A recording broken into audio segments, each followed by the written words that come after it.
नमस्कार, मैं हूं श्वेता। उत्तर प्रदेश की बड़ी खबरों में आपका स्वागत है। आज है 4 मई दिन सोमवार। खबरों की ओर बढ़ने से पहले एक महत्वपूर्ण बात। अगर आप भी सरकारी नौकरी की तैयारी कर रहे हैं तो हमारे बुलेटिन के अंत में हम रोज करंट अफेयर से कुछ सवाल लेकर के आते हैं, जिसका अगर आपने सही जवाब दिया तो आपका नाम हमारे बुलेटिन के अंत में दिखाया जाएगा। चलिए एक नजर डालते हैं आज की सुर्खियों पर। 15 साल बाद शुरू होगी जनगणना।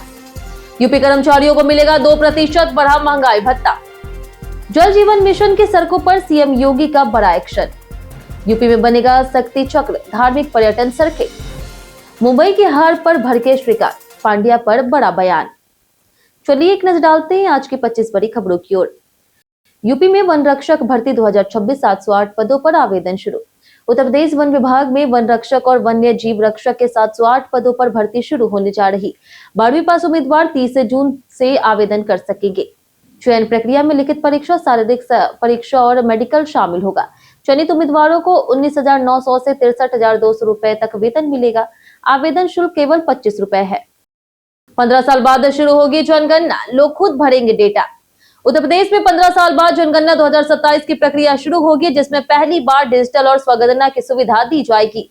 लोग 7 से 21 मई तक ऑनलाइन जानकारी भर सकेंगे। इसके बाद घर घर सत्यापन होगा। प्रक्रिया 2 चरणों में होगी, जिसमें मकान सूचीकरण और फिर व्यक्तिगत और जातिगत गणना शामिल होगी। डाटा पूरी तरह से गोपनीय रहेगा। यूपी कर्मचारियों को मिलेगा 2% तक बढ़ा महंगाई भत्ता। राज्य सरकार अपने कर्मचारियों और अधिकारियों को 2% बड़े महंगाई भत्ते का लाभ देने की तैयारी में है, जिससे डीए 58 से बढ़कर 60% हो जाएगा। इसका फायदा करीब 16 लाख श्रमिकों को मिलेगा। जनवरी से एरियर जीपीएफ में जमा होगा, जबकि मई से बढ़ा हुआ भुगतान वेतन में शामिल किया जाएगा। जल जीवन मिशन की सड़कों पर सीएम योगी का बड़ा एक्शन।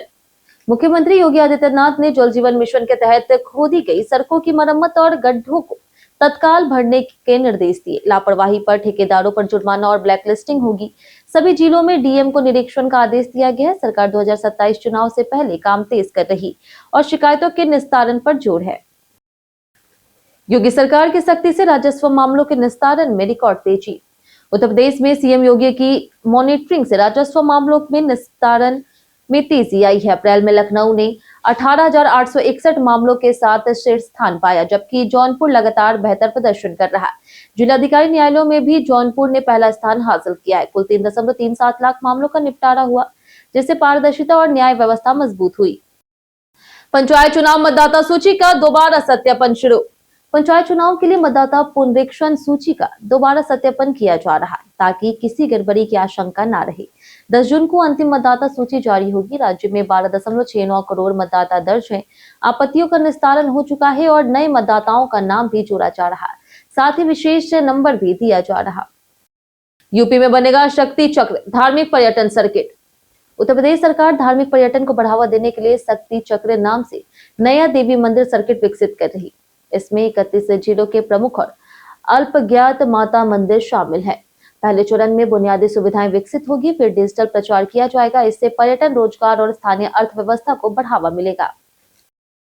यूपी में 75 लाख प्रीपेड कनेक्शन पर उठे सवाल। उत्तर प्रदेश विद्युत नियामक आयोग की राज्य सलाहकार समिति की 18 मई को बैठक होगी, जिसमें स्मार्ट प्रीपेड मीटर का मुद्दा उठाया गया। उपभोक्ता परिषद ने बिना सहमति 75 लाख कनेक्शन को प्रीपेड करने का विरोध किया।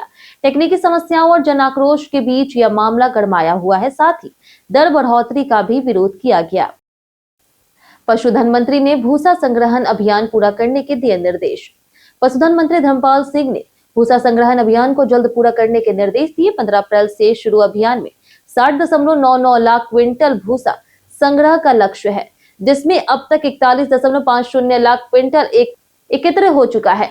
गो आश्रय स्थलों में 12.34 लाख गोवंशी संरक्षित है। किसानों और दानदाताओं से भूसा संग्रह तेजी से किया जा रहा। यूपी में 1.5 लाख सरकारी पदों पर होगी नई भर्ती। मुख्यमंत्री योगी आदित्यनाथ ने लखनऊ में आयोजित समारोह में 357 युवाओं को नियुक्ति पत्र देकर के प्रदेश में करीब 1.5 लाख सरकारी भर्तियों का ऐलान किया। 2026-27 में विभिन्न आयोगों के जरिए भर्ती होगी। उन्होंने पारदर्शी भर्ती प्रक्रिया, भ्रष्टाचार पर सख्ती और पूर्व सरकारों पर आरोपों की बात कही। साथ ही स्वास्थ्य सेवाओं में सुधार की जानकारी भी दी। लखनऊ में 15,000 लोगों ने ग्रीन रन में दिखाया जोश। लखनऊ में पर्यावरण संरक्षण और फिटनेस को बढ़ावा देने के लिए एलडीए द्वारा ग्रीन रन का आयोजन किया गया, जिसमें 1500 लोगों ने हिस्सा लिया। 3.5 किलोमीटर की फन रेस से झूलेलाल वाटिका से न्यू डालीगंज ब्रिज तक हुई। कार्यक्रम में योग, जुम्बा, डीजे और मेडल वितरण भी शामिल रहा। सभी आयु वर्ग के लोगों ने उत्साहपूर्वक भाग लिया। लखनऊ में रैन बसेरा और कूलिंग पॉइंट से मिली बड़ी राहत। लखनऊ में भीषण गर्मी से राहत देने के लिए नगर निगम ने शहर भर में कूलिंग पॉइंट, रैन बसेरे और ठंडे पानी की व्यवस्था शुरू की है। 150 से अधिक स्थानों पर कैनोपी और जल व्यवस्था की गई। स्कूलों और अस्पतालों को भी अलर्ट किया गया। इससे आम जनता, श्रमिकों और राहगीरों को गर्मी से बड़ी राहत मिल रही। गर्भवती महिलाओं के लिए नया ऐप करेगा सुरक्षित प्रसव सुनिश्चित। राज्य परिवर्तन आयोग गर्भवती महिलाओं की सुरक्षा और मातृ मृत्यु दर कम करने के लिए नया डिजिटल ऐप विकसित कर रहा है। इसमें गर्भधारण से प्रसव तक सभी चिकित्सा सेवाओं की जानकारी दर्ज होगी। इससे समय पर सुरक्षित प्रसव सुनिश्चित किया जाएगा। सरकार अधिक प्रसव मेडिकल कॉलेजों और जिला अस्पतालों में कराने की योजना पर काम कर रही। यूपी के परिषदीय स्कूलों में लागू होगी एनसीईआरटी की किताबें। प्रदेश के परिषदीय विद्यालयों में कक्षा 1 से 8 तक पूरी तरह से एनसीईआरटी की किताबें लागू करने की तैयारी। कक्षा 9 से 12 के छात्रों के लिए डिजिटल अध्ययन सामग्री दीक्षा ऐप और यूट्यूब पर उपलब्ध कराई जाएगी। समय पर पुस्तकों की आपूर्ति और शिक्षा की गुणवत्ता सुधारने के लिए यह बड़ा बदलाव किया जा रहा। ओपी राजभर का महंगाई पर बयान, सोशल मीडिया पर मचा बवाल। यूपी के मंत्री ओम प्रकाश राजभर ने बढ़ती महंगाई पर बयान देते हुए कहा कि गांव में बाइक और 4 व्हीलर वाहनों की संख्या तेजी से बढ़ी, जिससे महंगाई का असर दिखता है। उनके इस बयान पर सोशल मीडिया में चर्चा तेज हो गई। उन्होंने तेल कीमतों और विपक्ष पर भी तीखे राजनीतिक तंज कसे। पानी की टंकी पर फंसे बच्चों को आईएएफ ने किया रेस्क्यू। सिद्धार्थनगर में रील बनाने के लिए पानी की टंकी पर चढ़े 5 बच्चे हादसे का शिकार हो गए। सीढ़ी टूटने से 3 बच्चे नीचे गिर गए, जिनमें से एक की मौत हो गई और 2 घायल हुए। 2 बच्चे 16 घंटे तक टंकी पर फंसे रहे। एनडीआरएफ असफल रही, जिसके बाद आईएएफ ने हेलीकॉप्टर से सफल रेस्क्यू किया। सुल्तानपुर मानहानि केस में राहुल गांधी को कोर्ट से मिली बड़ी राहत। सुल्तानपुर मानहानि केस में राहुल गांधी को कोर्ट से बड़ी राहत मिली है। एमपी एमएलए कोर्ट ने उनका वॉइस सैंपल लेने की मांग खारिज कर दी। यह मामला 2018 के टिप्पणी से जुड़ा है। अब 11 मई को अंतिम बहस होगी। हालांकि शिकायतकर्ता पक्ष इस फैसले को सेशन कोर्ट में चुनौती देने की तैयारी कर रहा है। कैब ड्राइवर की बेटियों ने रचा सफलता का इतिहास। लखनऊ के कैब ड्राइवर उपेंद्र गुप्ता की बेटियों ने संघर्ष से सफलता की मिसाल पेश की। एक बेटी आईएएस और दूसरी सीबीआई अधिकारी बनी। सीमित संसाधनों और सेल्फ स्टडी के दम पर दोनों ने यूपीएससी जैसे कठिन परीक्षाएं पास की। पिता की मेहनत और बेटियों के समर्पण ने यह प्रेरणादायक सफलता की कहानी बनाई। 3 दशक से निरंतर चल रही वाराणसी की गंगा आरती। वाराणसी में दशाश्वमेध घाट ही नहीं बल्कि 80 घाट, नमो घाट और राजेंद्र प्रसाद घाट पर भी भव्य गंगा आरती होती है। वैदिक विधि से होने वाली इस आरती में हजारों श्रद्धालु शामिल होते हैं। घंटों घड़ियाल और भजन से माहौल भक्तिमय हो जाता। पीएम मोदी समेत कई बड़ी हस्तियां भी गंगा आरती में शामिल हो चुकी है। मेरठ की टॉप यूनिवर्सिटी युवाओं के लिए बेहतरीन शिक्षा और करियर अवसर प्रदान कर रही। शोभित यूनिवर्सिटी, सुभारती यूनिवर्सिटी, विद्या यूनिवर्सिटी और कृषि विश्वविद्यालय में स्नातक, परास्नातक और प्रोफेशनल कोर्स उपलब्ध है। यहाँ रिसर्च, खेल, मेडिकल और टेक्निकल शिक्षा पर खास ध्यान दिया जाता है, जिससे छात्रों का भविष्य मजबूत और सुरक्षित बनता है। महंगाई के बीच लखनऊ के ढाबा मालिकों को मिली राहत। लखनऊ में 50,000 से अधिक स्ट्रीट फूड वेंडरों और छोटे ढाबा संचालकों को 19 किलो कमर्शियल सिलेंडर के लिए नए कनेक्शन पर लगी रोक हटने से राहत मिली है। हालांकि सिलेंडर के दाम बढ़ने से कारोबारियों पर लागत का दबाव है। कालाबाजारी पर कार्रवाई भी तेज हुई है, जिससे खाद्य कारोबार महंगा और प्रभावित हुआ। नोएडा एयरपोर्ट पर पहुंच होगी आसान, बनेगा 6 lane elevated road. Greater Noida में आवागमन को बेहतर बनाने के लिए 2 बड़ी परियोजनाओं को मंजूरी मिली। 105 मीटर चौड़ी सड़क को गंगा एक्सप्रेसवे से जोड़ने के लिए 15 किलोमीटर नई सड़क बनेगी। साथ ही लॉजिस्टिक्स हब से 6 लेन एलिवेटेड रोड तैयार होगी, जिससे नोएडा एयरपोर्ट और उद्योगों तक पहुंच आसान होगी और ट्रैफिक समस्या भी कम होगी। जानिए आज कैसा रहेगा यूपी के मौसम का मिजाज। उत्तर प्रदेश में 4 मई यानी कि आज के बाद भी मौसम का मिजाज अस्थिर रहने का अनुमान है। पश्चिमी विक्षोभ के असर से कई जिलों में गरज चमक, तेज हवाएं और बारिश जारी रह सकती है। कुछ जगह बूंदाबूंदी और ठंडी हवाओं से राहत मिलेगी, जबकि कहीं कहीं ओलावृष्टि और बिजली गिरने की आशंका भी बनी है।